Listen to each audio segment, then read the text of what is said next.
നമസ്കാരം, ഞാൻ ബിജീഷ് ഷോളൂർ. പ്രൊഫഷണലി ഒരു ഫുൾ ടൈം ട്രേഡറാണ്. എല്ലാവർക്കും Bijeesh Sholur market prediction and അനാലിസിലേക്ക് സ്വാഗതം. ഇന്ന് നമ്മൾ നോക്കാൻ പോകുന്നത് നിഫ്റ്റി, ബാങ്ക് നിഫ്റ്റി ഇന്ന് എന്തൊക്കെയാണ് സംഭവിച്ചിരിക്കുന്നത്, വരും ദിവസങ്ങളായാലും എന്തൊക്കെയാണ് സംഭവിക്കാൻ പോകുന്നത്, എങ്ങനെ വ്യക്തമായിട്ട് നമുക്ക് ട്രേഡുകൾ മാനേജ് ചെയ്യാം. നിഫ്റ്റിയുടെ ഇന്നത്തെ ഒരു ഓപ്പണിംഗ് ശ്രദ്ധിക്കുക. നിഫ്റ്റിയിൽ ഒരു ഗ്യാപ്പ് അപ്പ് ഓപ്പണിംഗ് ആയിരുന്നു. ടെക്നിക്കൽ അനാലിസിസ് ഒക്കെ പഠിച്ചവരായാലും ഈ ഒരു മൂവ്മെന്റ് ആയാലും ഒരു ബ്രേക്ക് ഔട്ട് ഓപ്പണിംഗ് ആണ്. ഈ ഒരു മൊമെന്റം, ഈ ഒരു ഓപ്പണിംഗ് ബൈക്ക് കൂടുതൽ ഇമ്പോർട്ടൻസ് നൽകുന്ന രീതിയിലാണ് സാധാരണ ആളുകൾ കൈകാര്യം ചെയ്യുന്നത്. പക്ഷേ നമ്മളെപ്പോഴും മാർക്കറ്റിന്റെ ഒരു ട്രെൻഡ്, മാർക്കറ്റിന്റെ ഒരു വോളറ്റാലിറ്റി, മാർക്കറ്റിന്റെ ഒരു സെന്റിമെന്റ് അറിയണം. കഴിഞ്ഞ ദിവസത്തെ ഒരു വീഡിയോ കണ്ടവർക്ക് മനസ്സിലായി കാണും. കഴിഞ്ഞ ദിവസത്തെ ഒരു വീഡിയോയില് നമ്മളൊരു ഹയർ ലെവലിൽ നിന്ന് ഒരു ഷോർട്ട് സെല്ലിന്റെ ഒരു ഓപ്പർച്യൂണിറ്റി യൂട്ടിലൈസ് ചെയ്യുന്ന രീതിയിലാണ് എപ്പോഴും പ്ലാൻ നൽകിയിരിക്കുന്നത്. നിഫ്റ്റിയിലായാലും 21,850 കിട്ടുകയാണെങ്കിൽ വളരെ നല്ലൊരു ഷോർട്ട് സെല്ലിന്റെ ഒരു ഓപ്പർച്യൂണിറ്റി ആണ്.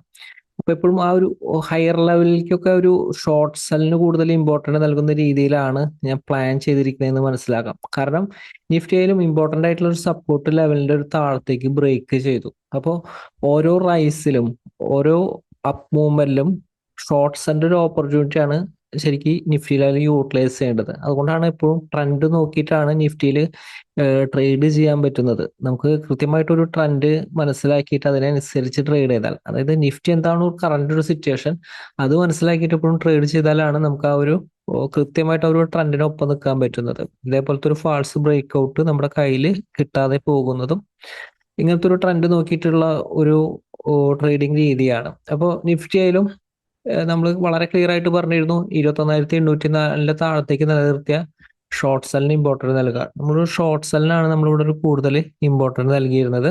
അതിനുശേഷമായാലും നിഫ്റ്റി ആയാലും വലിയൊരു ഫാളാണ് നിഫ്റ്റിയിലായാലും വന്നിരുന്നത്. നമ്മളൊരു സപ്പോർട്ട് നൽകിയിരുന്നു. കഴിഞ്ഞ ദിവസം നൽകിയിരിക്കുന്ന സപ്പോർട്ട് നിഫ്റ്റിയിലായാലും 21,732 അപ്പോൾ എക്സാക്റ്റ് ആയിട്ട് ആ ഒരു സപ്പോർട്ട് ലെവൽ വരെ നിഫ്റ്റി എത്തിയിരുന്നു. നോക്കുക, 732 എത്തിയതിനു ശേഷമാണ് ഇവിടെ ഒരു 5 മിനിറ്റിൽ ഒരു ഗ്രീൻ ക്യാൻഡിൽ വന്നിരുന്നത്. അപ്പൊ അതിനുശേഷമായാലും നിഫ്റ്റിയിലായാലും 732 ഒരു താഴത്തേക്ക് നിഫ്റ്റി സസ്റ്റെയിൻ ചെയ്തു. അടുത്തൊരു സപ്പോർട്ട് നമ്മൾ എത്രയാണ് നൽകിയിരിക്കുന്നത് ശ്രദ്ധിക്കുക. അടുത്തൊരു സപ്പോർട്ടായാലും നിഫ്റ്റിയിൽ നൽകിയിരിക്കുന്നത് 660 സപ്പോർട്ട് നൽകിയിരുന്നു. അതിനുശേഷമായാലും നിഫ്റ്റിയിലായാലും നമ്മൾ 600 സപ്പോർട്ട് നൽകിയിരുന്നു. അപ്പോൾ നിഫ്റ്റിയിലായാലും ഇപ്പോൾ തുടർച്ചയായിട്ട് വീഡിയോ കാണുന്നവർക്ക് പറയാറുണ്ട്, കാരണം നമ്മളെപ്പോഴും മാർക്കറ്റിന്റെ ഒരു വോളറ്റാലിറ്റി ഉണ്ടെങ്കിൽ, അതായത് ഒരു സഡൻ ഫാള് മാർക്കറ്റിൽ വരുന്നുണ്ട്, നമ്മൾ പറഞ്ഞിരിക്കുന്ന അടുത്ത സപ്പോർട്ടിന്റെ മുകളിലേക്ക് അല്ലെങ്കിൽ റെസിസ്റ്റൻസിന്റെ മുകളിലേക്ക് വീണ്ടും സസ്റ്റെയിൻ ചെയ്ത് നിലനിൽക്കുന്നുണ്ടെങ്കിൽ, അതായത് ഇതിന്റെ ഒരു താഴത്തേക്ക് വന്നതിന് ശേഷം നമ്മൾ പറയുന്ന റെസിസ്റ്റൻസിന്റെ മുകളിലേക്ക് നിഫ്റ്റി സസ്റ്റെയിൻ ചെയ്യുന്നുണ്ടെങ്കിൽ മാർക്കറ്റ് വോളറ്റാലിറ്റി ആണ്. കഴിഞ്ഞ ദിവസം നൽകിയിരിക്കുന്ന റെസിസ്റ്റൻസ് 21,732 ആണ്. അതിനുശേഷം നിഫ്റ്റി ഈ ഒരു ഫാള് വന്നതിന് ശേഷം 732 റെസിസ്റ്റൻസ് ആയിട്ട് ആക്ട് ചെയ്യുകയായിരുന്നു. 730 മുകളിലേക്ക് പോലും നിഫ്റ്റി അത് പോയിട്ടില്ല. അപ്പൊ നിഫ്റ്റി ആയാലും സപ്പോർട്ട് ലെവലിന്റെ മുകളിലേക്ക് വീണ്ടും സസ്റ്റെയിൻ ചെയ്യുന്നുണ്ടെങ്കിൽ മനസ്സിലാക്കേണ്ട മാർക്കറ്റിന് ഒരു വോളറ്റാലിറ്റി ഉണ്ട്.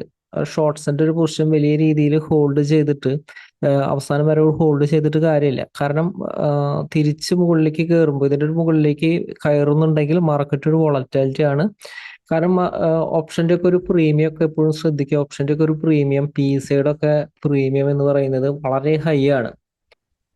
അപ്പൊ എപ്പോഴും നിഫ്റ്റിയിൽ ഹയർ ലെവൽ പ്രീമിയം വരുമ്പോൾ ഈ സപ്പോർട്ട് ഹോൾഡ് ചെയ്യുമ്പോൾ തന്നെ പെട്ടെന്ന് ആ ഒരു പ്രീമിയം ഡീക്കാൻ നിഫ്റ്റിയിലായാലും സംഭവിക്കും. അപ്പൊ അതുകൊണ്ട് തന്നെ ഹയർ പ്രീമിയം ഒക്കെ നിഫ്റ്റിയിലൊക്കെ സംഭവിക്കുന്ന ഒരു സമയത്ത്, അല്ലെങ്കിൽ CSയുടെ ഒക്കെ സംഭവിക്കുന്ന ഒരു സമയത്തൊക്കെ നിഫ്റ്റി ആയാലും ആ ഒരു ബൗൺസ് ഉണ്ടായിരിക്കും. എപ്പോഴും ആ ഒരു ബൗൺസ് എന്ന് പറയുന്നത് ആ ഒരു പ്രീമിയം ഇടിക്കാൻ വേണ്ടിയിട്ടുള്ളതാണ്.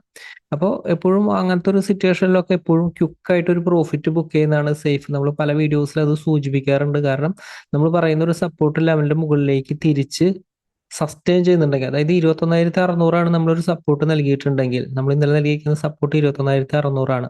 അപ്പൊ അതിന്റെ ഒരു മുകളിലേക്ക് നിഫ്റ്റിയിലും സസ്റ്റെയിൻ ചെയ്യുന്നുണ്ടെങ്കിൽ നിഫ്റ്റിക്കായാലും വോളറ്റാലിറ്റിക്കാണ് കൂടുതൽ സാധ്യത. ഒരു വോളറ്റൈൽ മൂവ്മെന്റ് ആണ് സാധ്യത വരുന്നത്. അപ്പൊ നിഫ്റ്റിയിലും ഈ ഒരു ലെവല് വരെ എക്സാക്റ്റ് ആയിട്ട് നമ്മൾ പറഞ്ഞിരിക്കുന്ന ഒരു സപ്പോർട്ട് വളരെ ഈസി ആയിട്ട് ബ്രേക്ക് ചെയ്ത് വരികയായിരുന്നു. അതിന് ശേഷമായിരുന്നു ഇവിടുന്ന് ഒരു ബൗൺസ് വരുന്നത്. അപ്പൊ അതിനുശേഷം മാർക്കറ്റിന്റെ ഒരു സ്ട്രക്ചർ എപ്പോഴും ശ്രദ്ധിക്കുക. മാർക്കറ്റിന്റെ ഒരു സ്ട്രക്ചർ മാറി.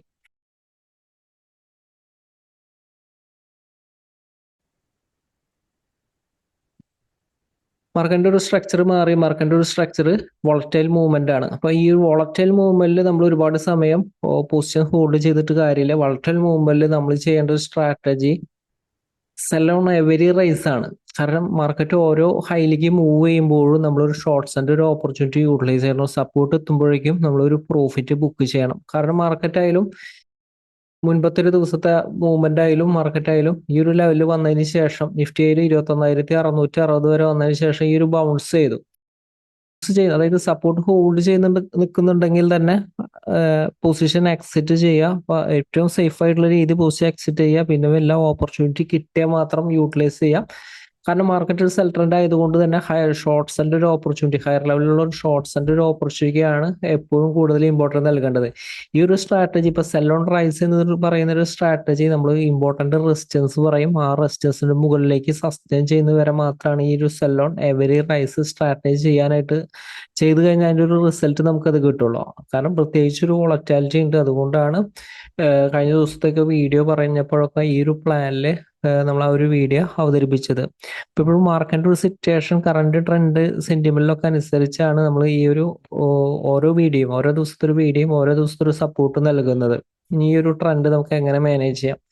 ട്രെൻഡ് വീക്ക്നെസ് തന്നെയാണ്. പക്ഷെ നിഫ്റ്റി ആയാലും സപ്പോർട്ടിലാണ് നിലനിൽക്കുന്നുണ്ടെങ്കിൽ ബൗൺസ് ചെയ്യും. അപ്പൊ നമ്മളായാലും ആ ഒരു പൊസിഷൻസ് ഹോൾഡ് ചെയ്യുമ്പോഴായാലും അത് പെട്ടെന്ന് അതിന്റെ ഒരു ടൈം ടേക്ക് സംഭവിക്കും. അപ്പൊ അതുകൊണ്ട് തന്നെ സപ്പോർട്ടാണെന്ന് മനസ്സിലാക്കി കഴിഞ്ഞാൽ ഉടനെ പ്രോഫിറ്റ് ബുക്ക് ചെയ്യുന്നതാണ് ഏറ്റവും സേഫ് ആയിട്ടുള്ള രീതി.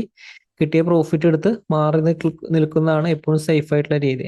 അതുപോലെ തന്നെ റെസിസ്റ്റൻസിന്റെ മുകളിലേക്ക് സസ്റ്റെയിൻ ചെയ്യുമ്പോൾ പിന്നെ ഷോർട്ട്സിന്റെ ഓപ്പർച്യൂണിറ്റിക്ക് കൂടുതൽ ഇമ്പോർട്ടൻസ് നൽകരുത്. അതായത് 21,660 മുകളിലേക്ക് സസ്റ്റെയിൻ ചെയ്താൽ പിന്നെ ഷോർട്ട് സെല്ലിന് കൂടുതൽ ഇമ്പോർട്ടൻസ് നൽകരുത്. ഷോർട്ട് സെല്ലിന് ഇമ്പോർട്ടൻസ് നൽകുന്നത് റെസിസ്റ്റൻസ് എത്തി താഴെ വരുന്നുണ്ടെങ്കിൽ ഷോർട്ട് സെല്ലിന് ഇമ്പോർട്ടൻസ് നൽകുക. എക്സാക്ട് ആയിട്ട് 21,732 റെസിസ്റ്റൻസിന്റെ ആ ഒരു ലെവലിൽ നിന്ന് ഒരു ഫാൾ വന്നു അടുത്തൊരു സപ്പോർട്ട് ചെയ്യുന്നു. ഇപ്പൊ എപ്പോഴും റെസിസ്റ്റൻസിൽ നിന്നായിരിക്കണം ആ ഒരു അടുത്തൊരു ഓപ്പർച്യൂണിറ്റി യൂട്ടിലൈസ് ചെയ്യുന്നുണ്ടെങ്കിൽ ചെയ്യേണ്ടത്. ഇപ്പോ നിഫ്റ്റിയിലും മാർക്കറ്റ് ഒരു വോളറ്റൈൽ ആയതുകൊണ്ട് തന്നെ വൈഡ് ആയിട്ടുള്ള സപ്പോർട്ട് റെസിസ്റ്റൻസുകൾ നൽകിയിട്ടുണ്ട്.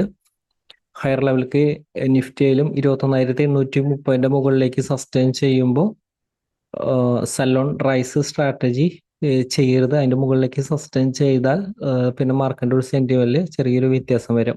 അപ്പൊ അതുകൊണ്ട് തന്നെ ഈ ഒരു ലെവൽ വരെയാണ്, അതായത് 21,830 വരെയാണ് maximum sell on rise strategy use ചെയ്യേണ്ടത്. എക്സാക്ട് ആയിട്ട് ഒരു സപ്പോർട്ട് റെസിസ്റ്റൻസ് അനുസരിച്ചാണ് ഇത് ചെയ്യേണ്ടത്. അപ്പൊ നിഫ്റ്റിയിലും ഓപ്പൺ ചെയ്യുന്നത് ഇപ്പൊ ഈ ഒരു ലെവലിലായാലും നിഫ്റ്റി ഈ ഒരു സപ്പോർട്ട് ലെവൽ ഇപ്പൊ കഴിഞ്ഞ ദിവസം നൽകിയിരിക്കുന്ന ഒരു സപ്പോർട്ട് ലെവൽ ഹോൾഡ് ചെയ്തിട്ടാണ് നിലനിൽക്കുന്നത്. അപ്പോൾ നിഫ്റ്റിയിലും 21,614 സപ്പോർട്ട് ലെവൽ ഹോൾഡ് ചെയ്തായതുകൊണ്ട് തന്നെ 614 മുകളിലേക്ക് സസ്റ്റെയിൻ ചെയ്താൽ ബൈർ ഓപ്പർച്യൂണിറ്റി ക്വിക്ക് ആയിട്ടുള്ള ഒരു പ്രോഫിറ്റ് ബുക്കിംഗ് ആണ് സേഫ്. കാരണം റെസിസ്റ്റൻസ് നമ്മൾ തൊട്ടടുത്ത് നൽകുന്നുണ്ടെങ്കിൽ അത് സേഫ് ആണ്. ക്വിക്ക് ആയിട്ടുള്ള പ്രോഫിറ്റ് ബുക്കിംഗ് ആണ്. കാരണം നമ്മൾ ഈ ഒരു ലെവൽ നോക്കുക, ഈ ഒരു ലെവലിൽ നിന്ന് ഇവിടുന്ന് ഒരു ബൈ എടുത്തതിന് ശേഷം ക്വിക്ക് ആയിട്ടുള്ള ഒരു പ്രോഫിറ്റ് ബുക്കിംഗ് 730 അടുത്തുമ്പോഴേക്കും ക്വിക്ക് ആയിട്ടുള്ള ഒരു പ്രോഫിറ്റ് ബുക്കിംഗ്. കാരണം സപ്പോർട്ട് റെസിസ്റ്റൻസ് ലെവലുകൾ തൊട്ടടുത്ത് നൽകുന്ന ഒരു സിറ്റുവേഷൻ മനസ്സിലാക്കുക. മാർക്കറ്റിന്റെ ഒരു സെന്റിമെന്റ് അനുസരിച്ചാണ് ഈ തൊട്ടടുത്തുള്ള ഒരു സപ്പോർട്ട് റെസിസ്റ്റൻസ് നൽകുന്നത്. ഇൻ കേസ് നിഫ്റ്റി ഓപ്പൺ ചെയ്യുന്നത് 21,700 മുകളിലാണെങ്കിൽ ഒരു 10 പോയിന്റ് താഴെ 690 ബ്രേക്ക് ചെയ്യാതെ ഷോർട്ട്സിന്റെ ഓപ്പർച്യൂണിറ്റി യൂട്ടിലൈസ് ചെയ്യരുത്. ബൈർ ഓപ്പർച്യൂണിറ്റി ചെറിയ ടൈം ഫ്രെയിമിൽ കിട്ടിയ യൂട്ടിലൈസ് ചെയ്യാം. 775 റെസിസ്റ്റൻസ് ആണ്. വീണ്ടും 690 ബ്രേക്ക് ചെയ്താൽ ഷോർട്ട്സിന്റെ ഒരു ഓപ്പർച്യൂണിറ്റിക്ക് കൂടുതൽ ഇമ്പോർട്ടൻസ് നൽകുക. ഹയർ ലെവൽ റെസിസ്റ്റൻസ് 21,830 ആണ്. 830 മുകളിൽ ഓപ്പൺ ചെയ്തതിന് ശേഷം 830 താഴെ വന്ന വീക്ക്നെസ്, പിന്നെ പക്ഷേ 775 കൂടി താഴത്തേക്ക് ബ്രേക്ക് ചെയ്താലാണ് വീക്ക്നെസ് ട്രെൻഡ് സ്റ്റാർട്ട് ചെയ്യുന്നത്. അപ്പൊ നിഫ്റ്റിയിൽ 21,614 താഴെയാണ് ഓപ്പൺ ചെയ്യുന്നത്. ചെറിയ ടൈം ഫ്രെയിമിൽ ഷോർട്ട്സിന്റെ ഒരു ഓപ്പർച്യൂണിറ്റി വന്ന ക്വിക്ക് ആയിട്ടുള്ള ഒരു മൊമെന്റം യൂട്ടിലൈസ് ചെയ്യാം. 504 സപ്പോർട്ടിനെ മാനേജ് ചെയ്യേണ്ടത്. 504 താഴത്തേക്ക് പോയതിനു ശേഷം വീണ്ടും ഇതിന്റെ മുകളിലേക്ക് സസ്റ്റെയിൻ ചെയ്താൽ ബൈ എന്ന് പറയുന്ന രീതിയിലാണ് ഈ ഒരു സപ്പോർട്ടിനെ ട്രീറ്റ് ചെയ്യേണ്ടത്. അതായത് 21,455 ഈ ഒരു സപ്പോർട്ട്. പക്ഷെ എനിക്ക് ഇത് സ്ട്രോങ് സപ്പോർട്ടാണ്. 21,455 സ്ട്രോങ് സപ്പോർട്ടാണ്. ഈ ഒരു സപ്പോർട്ട് ഹോൾഡ് ചെയ്തുകൊണ്ട് 21,505 മുകളിലേക്ക് സസ്റ്റെയിൻ ചെയ്യാനായിട്ട് നിഫ്റ്റി ശ്രമിച്ചുകൊണ്ടിരിക്കും. ബാക്കിയുള്ള രീതികളൊക്കെ എക്സാക്ട് ആയിട്ട് ഒരു സപ്പോർട്ട് റെസിസ്റ്റൻസ് അനുസരിച്ച് ഡീൽ ചെയ്ത എക്സാക്ട് ആയിട്ട് ആ ഒരു ട്രെൻഡിനെ മാനേജ് ചെയ്യാനായിട്ട് സാധിക്കും. ബാങ്ക് നിഫ്റ്റി നമുക്ക് നോക്കാം.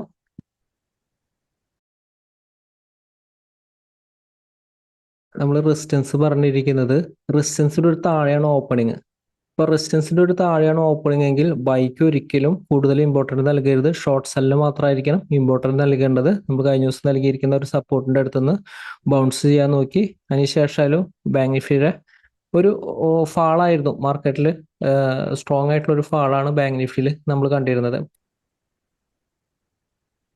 ഇപ്പോൾ ബാങ്ക് നിഫ്റ്റിയിലും ലോവർ ലെവല് 44,530 ഈ ഒരു ലെവല് കുറച്ചൊരു സ്ട്രോങ് സപ്പോർട്ടാണ്. അപ്പോൾ ആ ഒരു ലെവല് അഗ്രസീവായിട്ടുള്ള ഷോർട്ട്സിന്റെ ഓപ്പർച്യൂണിറ്റി യൂട്ടിലൈസ് ചെയ്യുമ്പോൾ വളരെ ശ്രദ്ധിക്കുക. ബാങ്ക് നിഫ്റ്റി ട്രെൻഡ് നെഗറ്റീവ് ആയാലും ബാങ്ക് നിഫ്റ്റി ഒരു ലെവലിൽ നിന്ന് ചിലപ്പോൾ ഒരു ബൗൺസ് ചെയ്തേക്കും. അപ്പൊ അതുകൊണ്ട് തന്നെ അഗ്രസീവ് ആയിട്ടുള്ള ഷോർട്ട്സിന്റെ ഒരു ഓപ്പർച്യൂണിറ്റി ലോവർ ലെവലിൽ നല്ലൊരു സപ്പോർട്ടാന്ന് പറയുന്ന ഏരിയയിൽ നിന്ന് യൂട്ടിലൈസ് ചെയ്യാതിരിക്കുക. കേസ് ബൈര ഓപ്പർച്യൂണിറ്റിക്ക് 44,530 സസ്റ്റെയിൻ ചെയ്തതിന് ശേഷം ബൈര ഓപ്പർച്യൂണിറ്റി കിട്ടുകയാണെങ്കിൽ നമുക്ക് യൂട്ടിലൈസ് ചെയ്യാവുന്നതാണ്. ഹയർ ലെവൽ റെസിസ്റ്റൻസ് വരുന്നത് 44,950. ഇപ്പൊ ബാങ്ക് നിഫ്റ്റി ഓപ്പൺ ചെയ്യുന്നത് 44,950 താഴെയാണെങ്കിൽ ചെറിയ ടൈം ഫ്രെയിമിലെ ഷോർട്ട്സ് ആൻഡ് ഒരു ഓപ്പർച്യൂണിറ്റി യൂട്ടിലൈസ് ചെയ്യുക. ചെറിയ ടൈം ഫ്രെയിമിലെ ലോ ബ്രേക്ക് ചെയ്ത ഷോർട്ട്സ് ആൻഡ് ഒരു ഓപ്പർച്യൂണിറ്റി യൂട്ടിലൈസ് ചെയ്യാം. പക്ഷേ ഈ ഒരു ലെവലിന്റെ മുകളിലേക്ക് 44,950 മുകളിലേക്ക് സസ്റ്റെയിൻ ചെയ്യുന്നുണ്ടെങ്കിൽ ബൈര ഓപ്പർച്യൂണിറ്റി ചെറിയ ടൈം ഫ്രെയിമിൽ യൂട്ടിലൈസ് ചെയ്യാം. 45,150 എത്തുമ്പോൾ പ്രോഫിറ്റ് ബുക്കിംഗ് നടത്താനായിട്ട് ശ്രദ്ധിക്കാം. 45,150 ഓപ്പൺ ചെയ്യുന്ന ഗ്യാപ്പ് അപ്പ് ഓപ്പണിംഗ് ആണ്. 45,150 മുകളിലാണെങ്കിൽ ഇതിന്റെ താഴത്തേക്ക് ഒരു ക്യാനൽ ക്ലോസ് ചെയ്യാതെ ഷോർട്ട്സ് ആൻഡ് ഓപ്പർച്യൂണിറ്റി യൂട്ടിലൈസ് ചെയ്ത് അടുത്ത റെസിസ്റ്റൻസ് 45,340 റെസിസ്റ്റൻസ് വരുന്നത്. ഓപ്പൺ ചെയ്യുന്ന ഗ്യാപ്പ് അപ്പ് ഓപ്പണിംഗ് ആയിരുന്നാലും 45,340 ഇതാണ് റെസിസ്റ്റൻസ്. ഇപ്പൊ ബാങ്ക് നിഫ്റ്റിയിലും ഇതൊരു 46,000 അടുത്താണ് ബാങ്ക് നിഫ്റ്റിയിലും സ്ട്രോങ് ആയിട്ടുള്ള റെസിസ്റ്റൻസ് ലെവലുകൾ വരുന്നത്. ഇതൊരു ഹയർ ലെവല് സ്ട്രോങ് ആയിട്ടുള്ള റെസിസ്റ്റൻസ് ആണ്. പക്ഷെ ആ ഒരു ലെവലില് മാർക്കറ്റ് എത്താനുള്ള ഒരു സാധ്യത കുറവാണ്. അപ്പൊ അതുകൊണ്ട് തന്നെ ഈ ഒരു ലെവലിലെ റെസിസ്റ്റൻസ് 45,340. അപ്പൊ ഈ ഒരു ലെവലാണ് ഹയർ ലെവലിൽ സ്ട്രോങ് ആയിട്ടുള്ള റെസിസ്റ്റൻസ് വരുന്നത് 45,340 അടുത്താണ്. അപ്പൊ 340 ഒരു താഴെയാണെങ്കിൽ ഷോർട്ട്സ് തന്നെ ഇമ്പോർട്ടൻറ്റ് നൽകുക. പക്ഷെ അടുത്തൊരു സപ്പോർട്ട് ബ്രേക്ക് ചെയ്താലാണ് കൂടുതൽ സ്ട്രോങ് ആയിട്ടുള്ള സെൽ ആക്റ്റീവ് ആയിരുന്നത്. അല്ലെങ്കിൽ ഒരു സപ്പോർട്ടിന്റെ ഒരു താഴെ നിലനിൽക്കുമ്പോൾ ഷോർട്ട്സ് ഒരു ഓപ്പർച്യൂണിറ്റി യൂട്ടിലൈസ് ചെയ്യാൻ പ്രത്യേകം ശ്രദ്ധിക്കുക. റെസിസ്റ്റൻസിന്റെ മുകളിൽ തന്നിരിക്കുന്ന റെസിസ്റ്റൻസിന്റെ മുകളിൽ ഓപ്പൺ ചെയ്യുമ്പോൾ ഷോർട്ട്സിന്റെ പൊസിഷൻ യൂട്ടിലൈസ് ചെയ്യുമ്പോൾ പ്രത്യേകം ശ്രദ്ധിക്കണം. ബൈക്കാണ് കൂടുതൽ ഇമ്പോർട്ടൻറ്റ് നൽകേണ്ടത്. ചെറിയ ടൈം ഫ്രെയിമിലെ ബൈര ഓപ്പർച്യൂണിറ്റിക്ക് കൂടുതൽ ഇമ്പോർട്ടൻറ്റ് നൽകാം. അപ്പൊ നിഫ്റ്റി ബാങ്ക് നിഫ്റ്റിയിൽ ഇത്ര ലെവൽ ഫോളോ ചെയ്ത് കൃത്യമായിട്ടുള്ള ട്രെൻഡ് നിലനിൽക്കാം. മാർക്കറ്റിലെ വലിയ അവസരമായിട്ട് നമുക്ക് ഒരു ദിവസം അപ്ഡേറ്റിൽ വീണ്ടും കാണാം. എല്ലാവരെയും വലിയ ഷെയറുകളും കമ്പനികളും പ്രതീക്ഷിക്കുന്നു. എല്ലാവർക്കും നന്ദി.